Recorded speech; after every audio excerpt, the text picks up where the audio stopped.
As a retired street mime, I'd like to talk to you today about life in the box and why I decided to leave mine. I've been doing international disaster medicine now for over 30 years, and I've responded to some of the greatest disasters of our times. I was in the Philippines after their super typhoon, Haiti after their devastating earthquake, and I was the director of the medical triage unit at the New Orleans Convention Center after Hurricane Katrina. Disasters change people's perspectives. I've seen people that have lost everything. People that went one day from having status to the next day being living on the street. Disasters change your view of the world. I've seen people at their rawest form, and in that place it's really easy to see what their motives are, their priorities, and their strategies. And when people go through difficult times like disasters, they get afraid and they pull inwardly. It's as if they go into an invisible box where they can hide and feel safe and secure. And once you know what to look for, you'll see these boxes all over the place. I've seen these boxes survive hurricanes, earthquakes, and floods. They're portable and darn near indestructible. So why do people go into these boxes? Because it's dangerous out there. So they go in where they can be safe, and they're able to protect themselves in there. And there's this disaster economy belief that there's not enough supplies to go around, so you have to go out and hoard the supplies and stack them up inside your box and then shut the door. After all, if I don't look out for number one, who's going to? I better lock the door. Some people, though, when they're in the box, look out through that little peephole in the door. And they see people out there and they whisper to themselves, wow, somebody should do something to help those poor people out there. When will the experts arrive? When will the professionals, the disaster professionals, get here? Well, sometimes they don't come, or at least they don't come in time. So there's this tension that happens of being in the box versus the outside. Is it possible that I've stockpiled enough supplies inside my box to survive, but I might fail to live? We knew that Katrina was going to be bad. The military shipped us 50,000 body bags.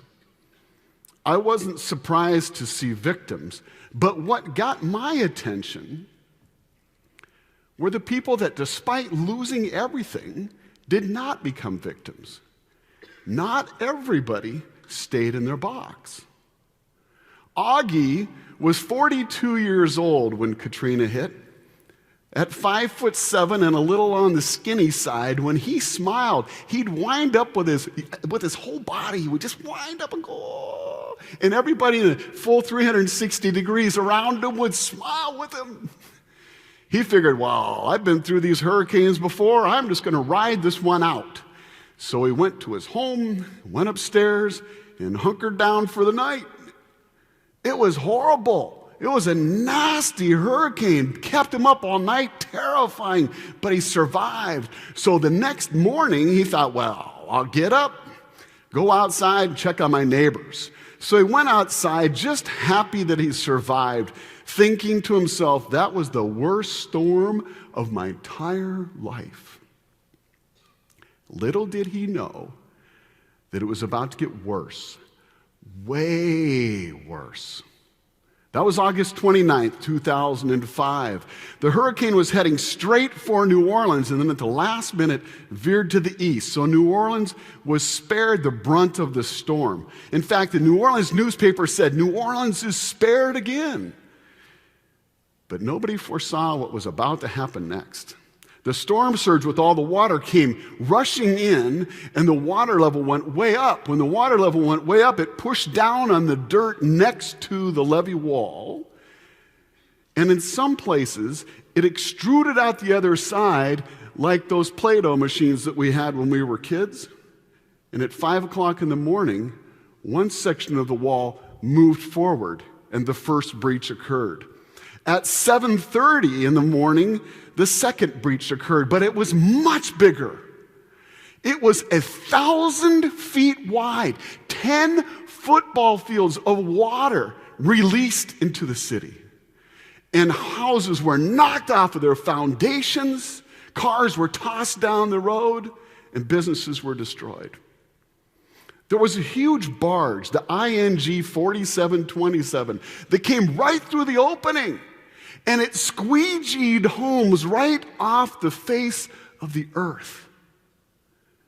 Augie, meanwhile, was back home, and he heard this noise. He looked down the street, and he saw this huge wall of water coming, so he sprinted back to his house, didn't quite make it before he got hit by this wave of water, waist-deep water. He crawled into his house, went up the stairs where he was safe. And he sat up there for a few days, looking out the window. He had lots of supplies. He was ready. But he was looking out, thinking, if I'm going to make a difference, I'm going to have to go outside. So he gathered all of his prized possessions. He put them into some garbage bags, and he double-bagged them, tied them with knots really good.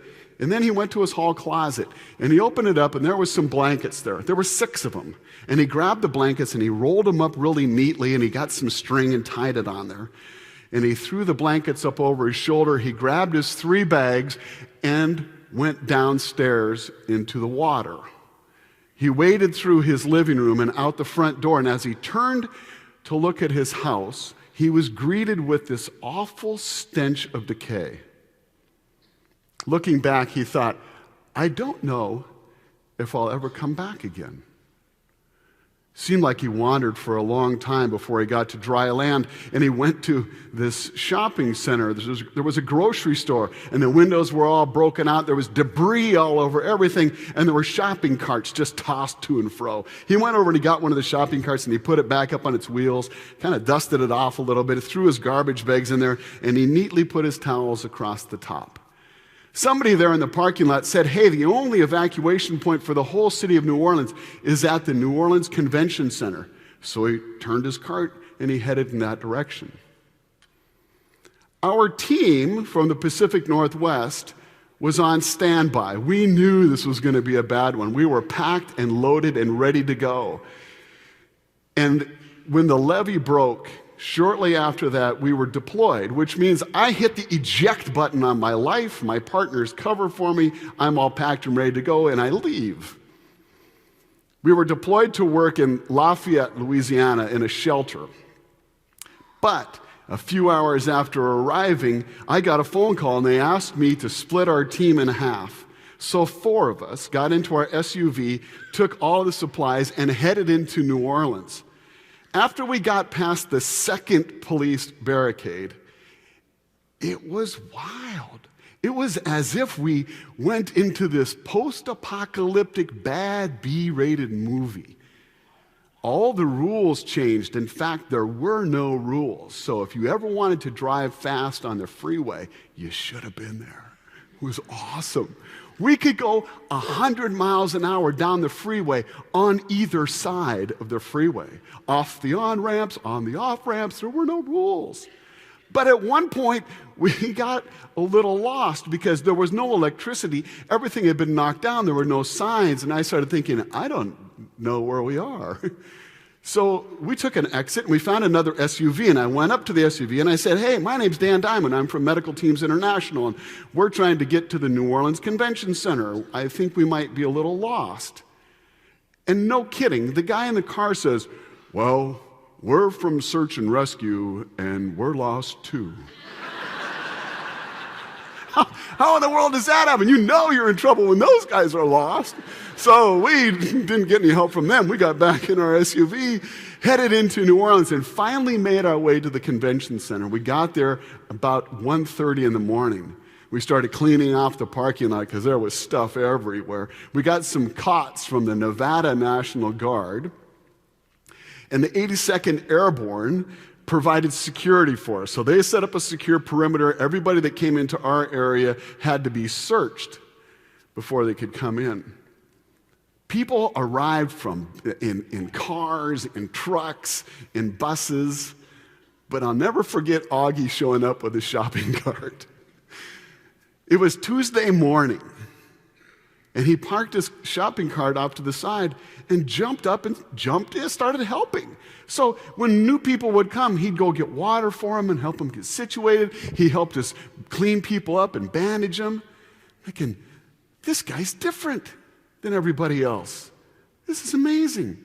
It was a crazy day. They were landing as many as 6 helicopters at a time in front of us. And every time they would take off and land, it would blow our stuff all over the place. And there was these huge, these rotors on these helicopters, this horrendous noise.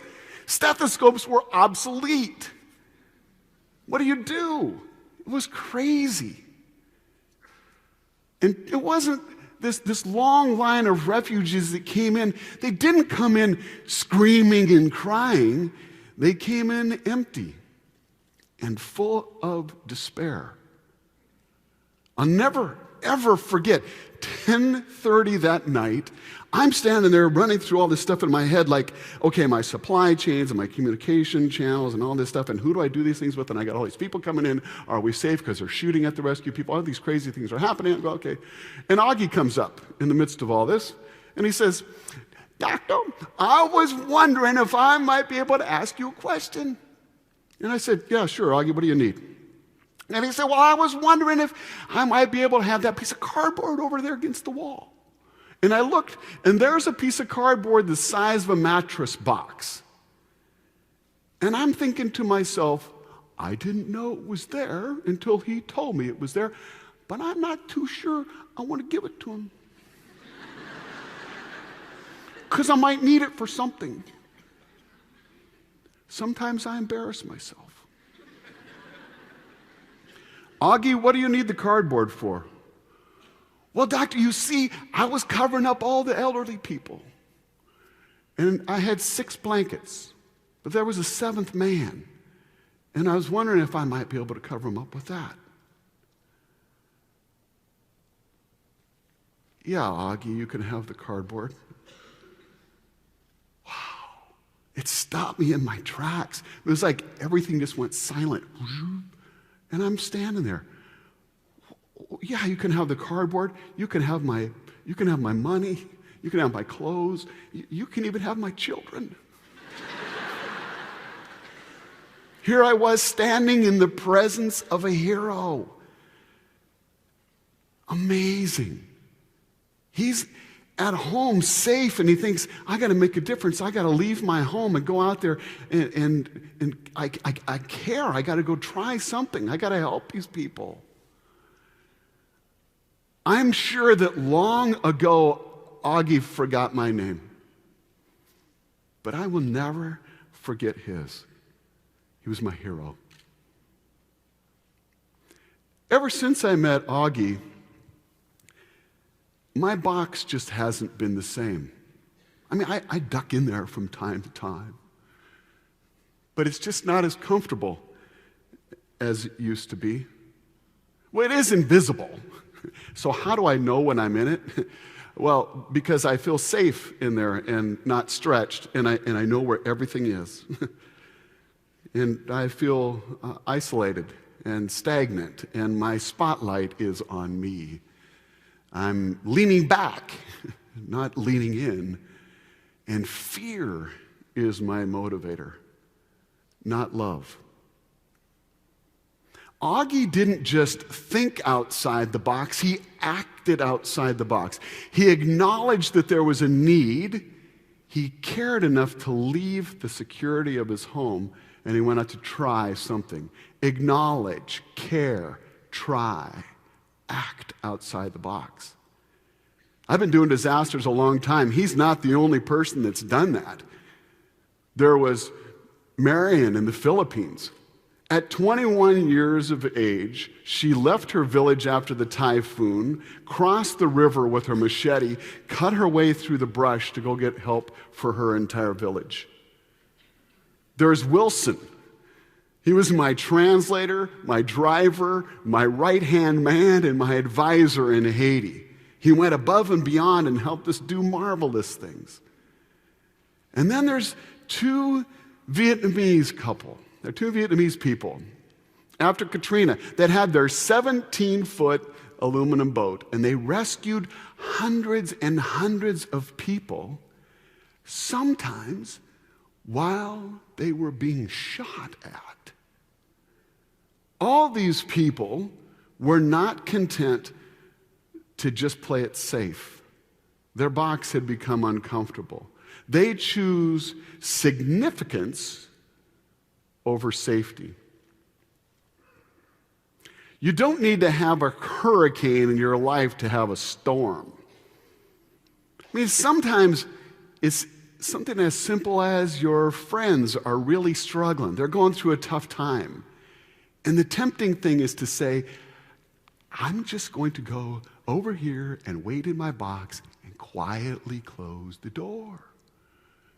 And then maybe there's something going on at work, and you look out through the peephole, and you say, well, that's not really my area of expertise. I don't know that I'm qualified to help. Maybe I'll just stay in here where it's safe.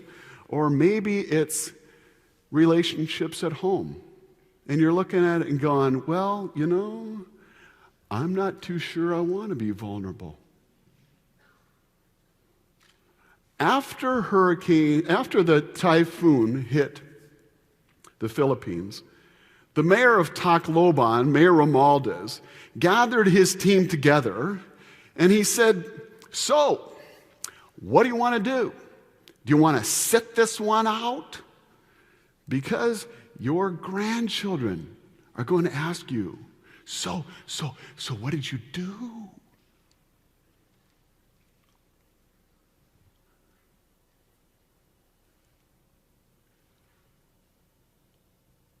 What are you going to do?